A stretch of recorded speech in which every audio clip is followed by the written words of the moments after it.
दिव्यांग 5% सन 2025 ते 2026 योजनेचा ऑनलाईन अर्ज रद्द करून ऑफलाईन अर्ज घेण्यात यावा.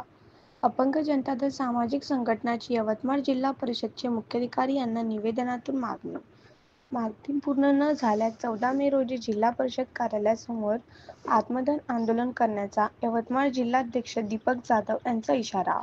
दिव्यांगांच्या योजनेसाठी ऑनलाईन अर्ज मागविण्यात येत आहे की मात्र 4 रुपयाचा फॉर्म आज ऑनलाईन अर्जावले 100 रुपये ते 150 रुपये मागतात.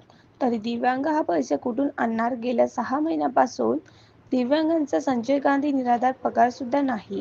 मग हा दिव्यांगावर अन्याय कशाला? म्हणूनच आज 6 मे मंगळवारी अपंग जनता दल सामाजिक संघटनाची यवतमाळ जिल्हाध्यक्ष दीपक जाधव यांच्या नेतृत्वात यवतमाळ जिल्हा परिषदेचे मुख्य कार्यकारी अधिकारी यांना निवेदन देऊन मागणी करण्यात आली आहे. मी दीपक गुलाब जाधव, यवतमाळ जिल्हा अध्यक्ष अपंग जनता दल. आज दिनांक 6/5/2025 रोजी माननीय मुख्य कार्यकारी अधिकारी जिल्हा परिषद यवतमाळ यांना निवेदन देण्यात आलेले आहे.